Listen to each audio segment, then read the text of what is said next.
Hello and welcome back to the Villa Filler podcast. I am here as always with my good friend Dan Wiseman. Dan, it's transfer season. How you doing, buddy? I'm good, mate. Good. I didn't get to speak to you last weekend. That It was was, sad. Yeah. I never Didn't, thought about didn't that really. actually. We didn't do It was anything. a. That was what I mean. That's what I mean. So it's Yeah. it's nice that we're just a couple of days after we're recording. It's the Tuesday. At the time we're recording. So it's nice. We haven't left it too long. It was sort of in the back of my mind that when the game got cancelled, I was like, we need to give the good people of the Villa Fella podcast something to cling on to because it was cutting, wasn't it? So close to kickoff. I was very much in the match day mood, and then they really pissed on the parade, didn't they, mate? So it's nice to finally speak to you the week after and do what we do best, mate.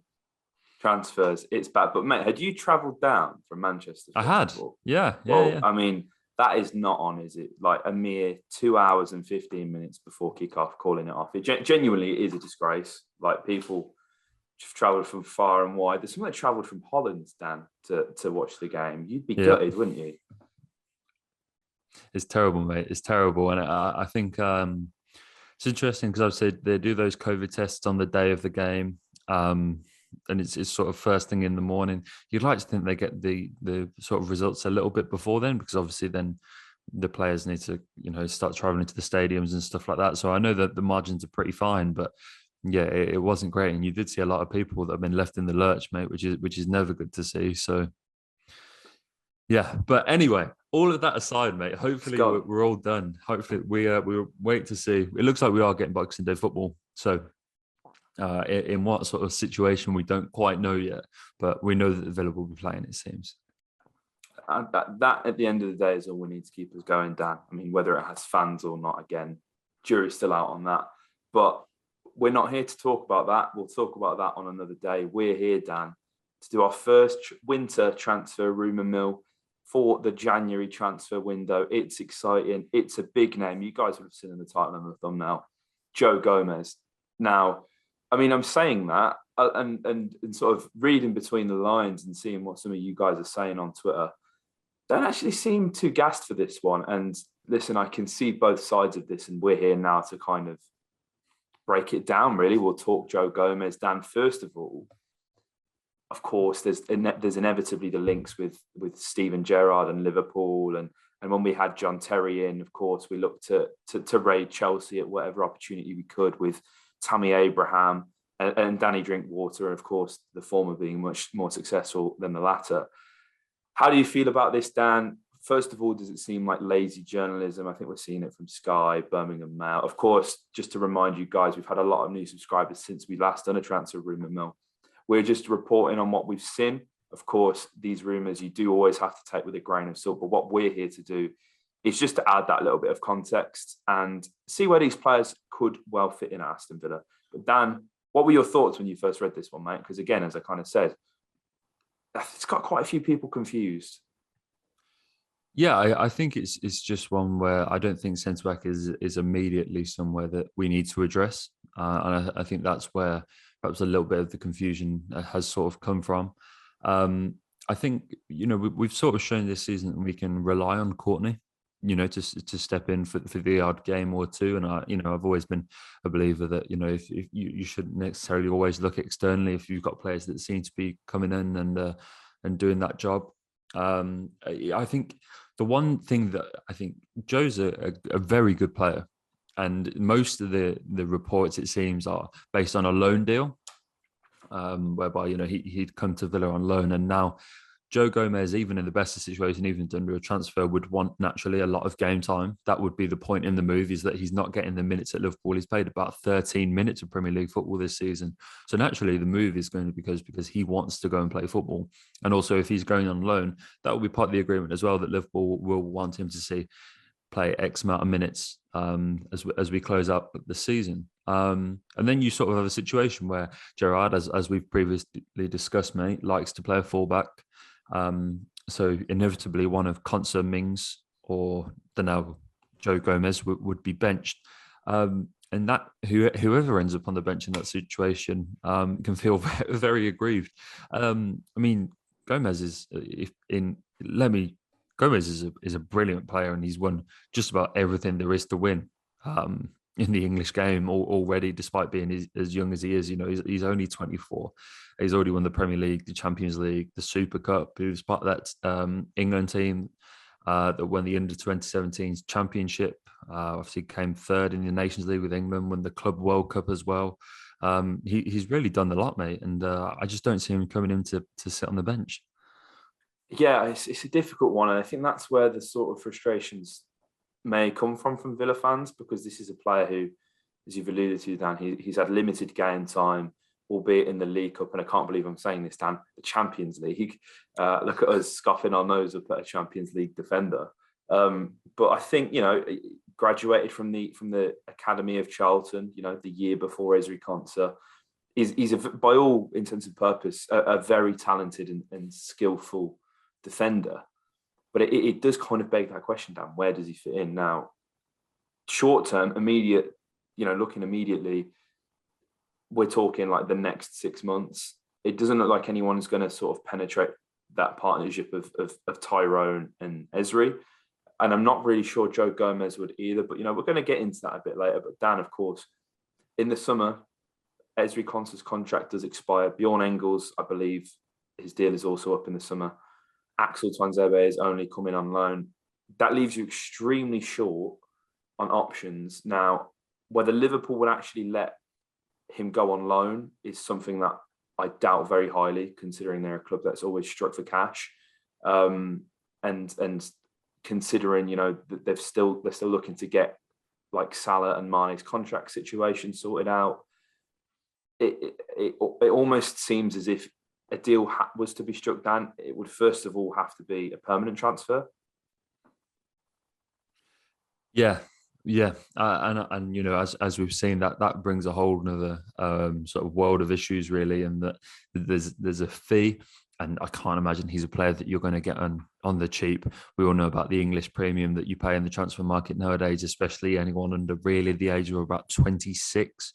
So you're having to stake a huge amount of capital in that. And as I said, it would feel like a luxury buy. And I'm very happy with the state of the squad at the moment as it is. And I think anywhere that we really look to strengthen is not necessarily going as far as that, but, you know, you're really...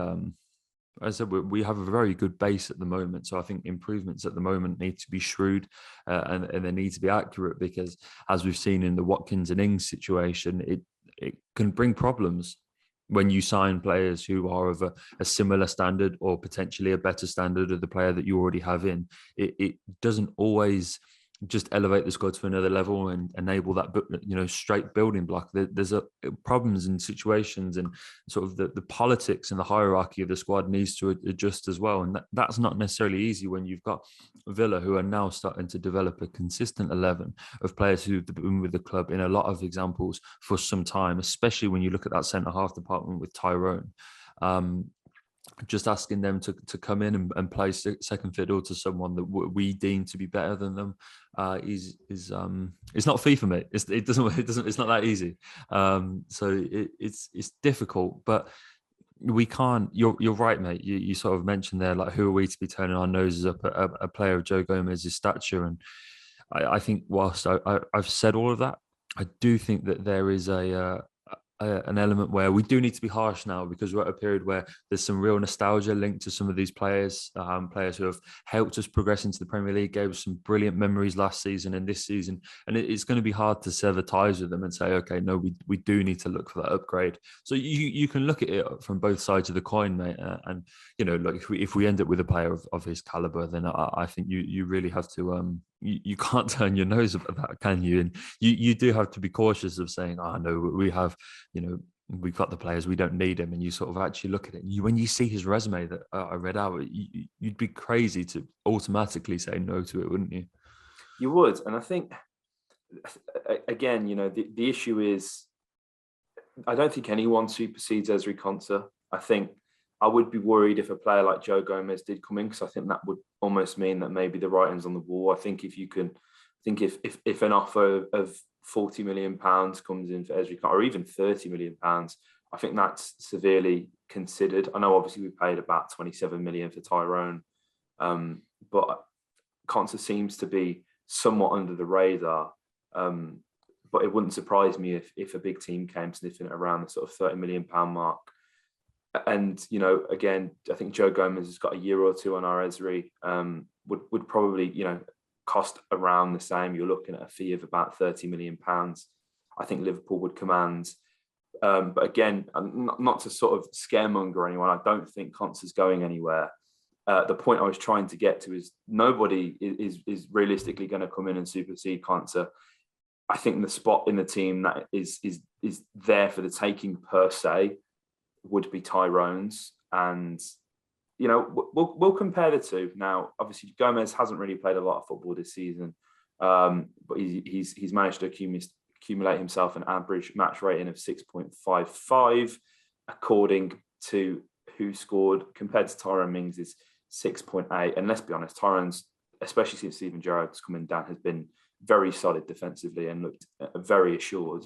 So, you know, that is a stat that I take very lightly with a grain of salt. Joe Gomez hasn't had a lot of football to play because Joel Matip has come in and been absolutely phenomenal and kept him out of the team for the best part of 18 months. Yeah, there's been injuries there with Joe Gomez. That's got to be considered as well. But Joe Gomez as well, despite being a right-footed defender, has consistently found himself when playing for Liverpool, at least while Virgil van Dijk's in the team, playing on the left side. Again, a position that Tyrone occupies. And if you look at the heat maps, I think one thing that I was thinking about this earlier, Dan, when I was thinking the sort of the qualities that I want in my centre back, and I was thinking about Axel, funnily enough, when in the few games that he played in the Championship. I don't know about you, Dan, but the one attribute that I think Villa have not had since Axel initially departed the club upon Villa gaining promotion is the centre half actually coming out and stepping into the midfield and looking to progress play that way. Tyrone doesn't really do it. Esri is definitely more of a stopper / sweeper, I would say, out of the pair. If you look at the average positions, Esri is always sort of tucked just a little bit further back than Tyrone and is almost sweeping up the errors. One thing that impresses me about Joe Gomez, looking at the heat maps, looking at the average positions, is he does often find himself slightly further up the pitch, but I guess that is almost in the nature of playing in the sort of the pressing machine that is Jurgen Klopp's Liverpool, isn't it, Dan? Yeah, and that's a very nice link, mate, because it leads me on perfectly to I can already see the comparisons between blocks and tackles between Esri, Mings, and Gomez. You seem like, Mings is breaking like 5 blocks a game to Joe Gomez is like 0.5. It's like these clearly the better defenders. Like you have to take metrics for defenders are almost incomparable. I think you have to isolate them completely because the way that each team plays and the amount of defending that we have to do is so different. You look at Joe Gomez makes about 1.1 blocks a game for Liverpool, about 4 clearances, 6.8 pressures. So they're real low percentile numbers. However, where he would be a massive upgrade, I think, on Villa, which is especially with the way that Villa want to play, especially on someone like Courtney or Axel, is how he progresses the ball. Almost all of his passing and possession metrics are in top 5, top 10% of players in the Premier League. Passes into the final third at 5.8 a game, passes under pressure 9.5 a game, 4 progressive passes. And if you look at, he's making 0.7 dribbles, 70 carries, 96 touches in the 1920 season. That is a season where I think you have to look at Joe Gomez because he's had trouble with injury. I don't think you can really gauge much from his statistics this season, which is again something I can see cropping up much because as you and I both said, Dan, he's played such little football. So I think you do have to go back a couple of years to get a gauge of exactly what he's capable of because he's had that injury trouble. He's had, Matip has really established himself. He's had Konate as well coming ahead of him. So if you wind back a couple of years, you can really see how good this guy is. And he'd be an exciting pickup. Again, mate, as we both said, I'd worry how it would potentially upset the ranks. Yeah, I think, as you say, mate, a lot of people will instantly draw comparisons to them statistics, but that's not what I think is important. I'm gonna reel off some statistics now for you guys that I think are sort of noteworthy. First of all, an 85.2 an 86.5 pass completion percentage, which is incredibly high and exactly where I want my pass completion rate for my centre halves. You compare that to Tyrone's 79.3, it's good. Joe Gomez is slightly better in that department, and is just in general a lot more comfortable in terms of playing sort of long balls. He's got a 72.1% pass completion rate there compared to Tyrone's 57.5. I think I always sort of wince whenever I see Tyrone just absolutely pump it along, because you almost know it's going nowhere. And with the short and the medium range passes both being respectively a 91.2% completion and 90.9% completion rate. Again, very good. He's a defender that under pressure is able to, is press resistant. That's something that's almost been a theme of the past few podcasts, Dan, as you've rightly sort of pointed out, is how certain players, I think, we spoke about Marv and Dougie, how they've sort of become or are press resistant. I think that's really important for your centre halves as well, because a striker can lose the ball and he's got the midfield and the defence behind him. A midfielder can lose the ball, and it's of course an issue and still a big issue, but he has the defence to fall back on him. If the defender, loses the ball, he's got nobody. So being press resistant again is something that is integral for me, and playing in that Liverpool side and having that knowledge and expertise of how Jurgen Klopp's system operates, which is in effect what we're trying to emulate against with no disrespect intended, the lesser sides in this division. It almost seems like a no-brainer, Dan, doesn't it? And overall, I'm looking at all-time stats here. He's tackled 40.5% of dribblers who've attempted to dribble past him, which is quite interesting, compared to Tyrone's 50, actually. So that is a metric that Tyrone has performed better in. Overall, Dan, I do just think that I don't know. I'm still trying to form my opinion. If we sign Joe Gomez, I'm going to be absolutely delighted. But if it's one that I think, decide, we'll leave that, or if a fee is almost too high and can be better spent elsewhere, which is something that we'll discuss in forthcoming transfer rumour mills, I don't think I'm going to lose sleep over it. Yeah.